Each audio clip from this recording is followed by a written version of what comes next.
Red Zone weather in Bruton, Alabama, with meteorologist Spinks Megginson. A severe weather update starts right now. Tropical storm Helene strengthening on this Tuesday evening. Maximum winds now up to 60 miles per hour near the center of circulation. The storm is becoming more consolidated and more organized this evening.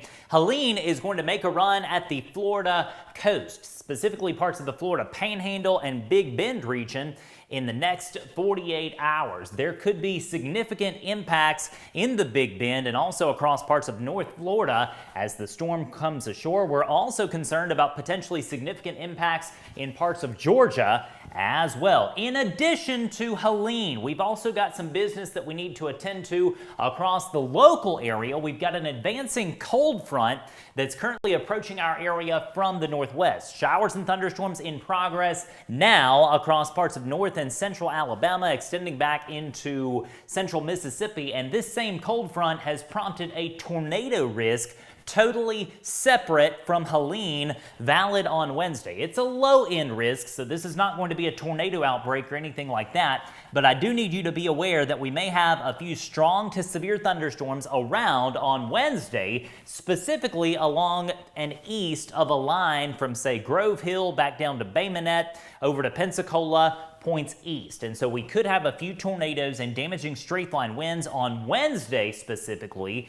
in parts of south central Alabama, southeast Alabama, northwest Florida, and the Florida Panhandle. So a low-end tornado risk separate from Helene, setting up for tomorrow. And again, this is not going to be a big bad tornado outbreak. Here's the projected radar overnight into tomorrow morning. A few spotty showers and thunderstorms going to develop across the local area. And you can see that we will have an increased coverage of thunderstorms as we get into the late morning hours. So just know a few strong to severe thunderstorms possible as early as tomorrow morning. I think the main action going to happen in the afternoon and evening hours of Wednesday. And these storms have nothing to do with what will be Hurricane Helene. And so just know tornado risk on Wednesday. It's a low-end risk, level 1 out of 5. Could have some gusty winds and the strongest of the storms as well. So we've talked about the tornado risk. Let's shift gears and talk about Helene. And this is now a tropical storm. It was potential tropical cyclone 9.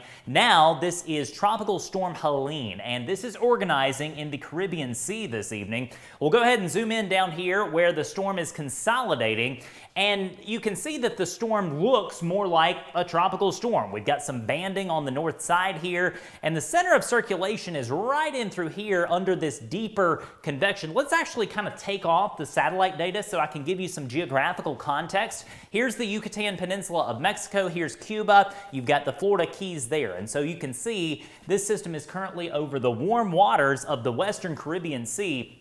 The system's moving to the northwest right now, but an upper level trough is going to start kicking it back a little bit to the east when it starts to come to the north, likely as a hurricane by the time we get to tomorrow evening. And so this storm is rapidly organizing at this point. We'll zoom into the center. And again, the center of the circulation is going to be right in through here near this deeper area of convection. Where you see that pink, those are actually colder cloud tops, where the cloud tops are higher in the atmosphere. And that lets us know that this storm is really starting to organize. So again, we have ongoing tropical storm warnings for parts of Mexico and Cuba. And again, it looks like the storm is going to move to the northwest tonight before kind of recurving to the north and ultimately the northeast as we get into Wednesday and, of course, on Thursday as well. So Helene is in the Caribbean right now. It's going to move to the northeast on late Wednesday and into Thursday, probably reaching major hurricane status by the time we get to, say, Thursday morning. And this is going to be a very large hurricane. It's been a while since we've had a hurricane in the Gulf this large, and you can see that as Helene approaches the coast, it's going to be a large storm producing tropical storm force winds along the west coast of Florida, where we have ongoing tropical storm warnings this evening, in addition to hurricane warnings now up for the Big Bend region, from basically Mexico Beach back down to Flamingo,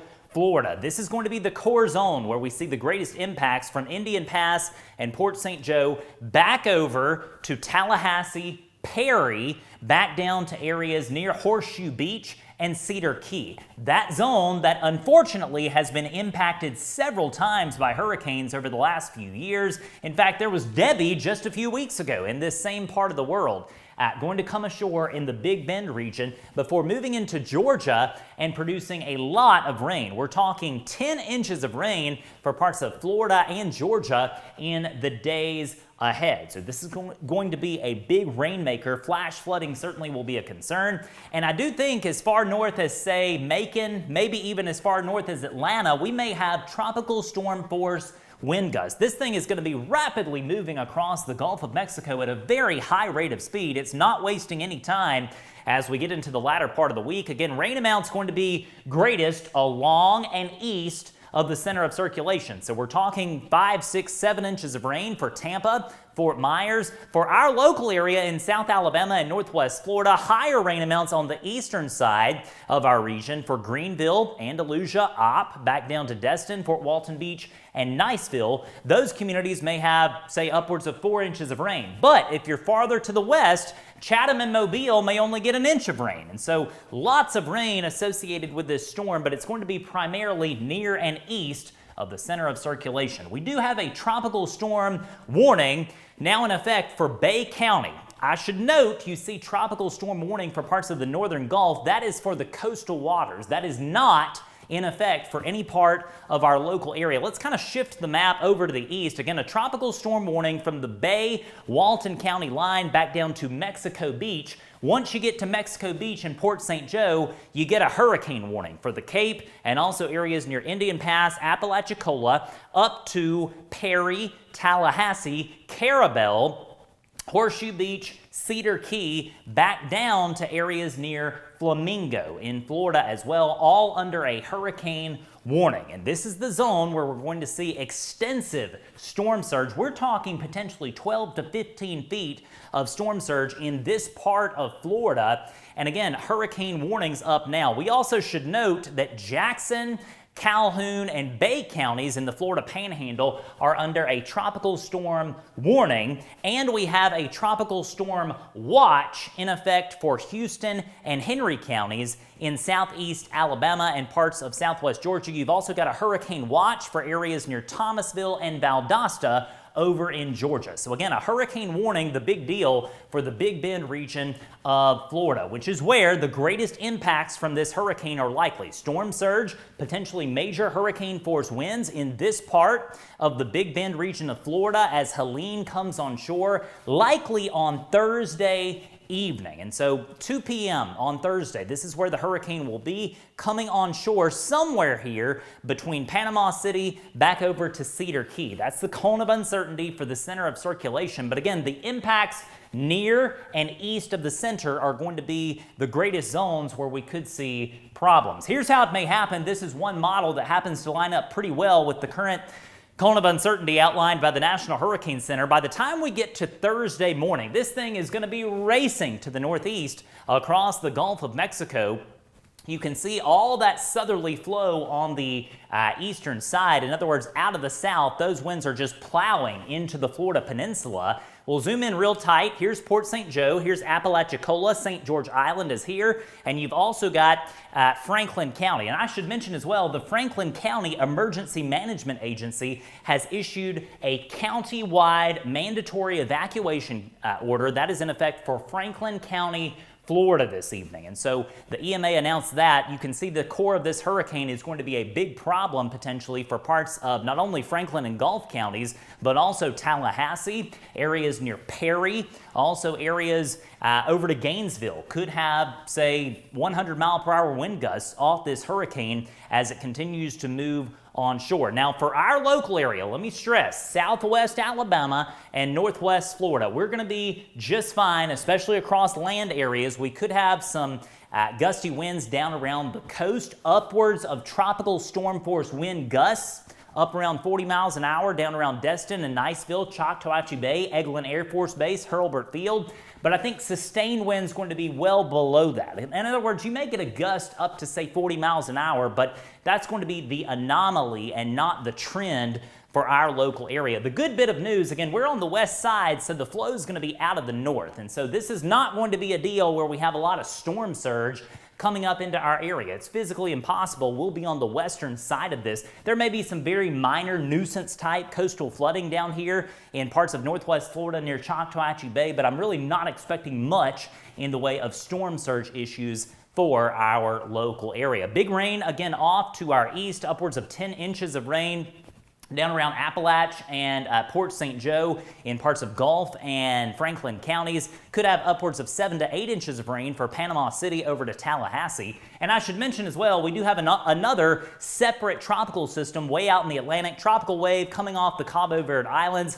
It's not going to affect anyone over the next week. Again, a tornado risk setting up for tomorrow, specifically say from 2 p.m. to 8 p.m. is that core 6-hour window. Low end tornado risk. This has nothing to do with Helene, but just know some isolated strong to severe storms will be possible at times on Wednesday. And let me show you the latest 7-day planning forecast. We will get a good bit of rain off this hurricane, specifically on the eastern side of our region on Thursday, and then the weekend looks nice. There may be a few spotty showers around, but overall it's going to be a nice, pleasant weekend. Highs set to be in the mid-80s by the time we get to Saturday and Sunday. So we're tracking Helene this evening. It's a tropical storm, maximum winds of 60 miles an hour. It's moving to the northwest, but it's going to turn to the north and ultimately the northeast before rapidly moving toward the Big Bend region of Florida as we get into Thursday. Mandatory evacuation orders in effect for parts of the Big Bend region already,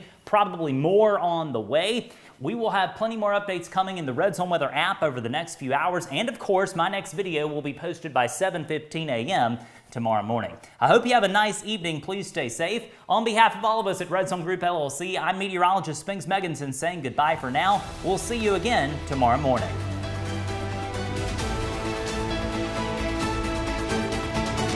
Be sure to find us across social media, and don't forget to download the free Red Zone Weather app and set up your customized alerts. Please support our Red Zone Weather sponsors who make our coverage possible every single day.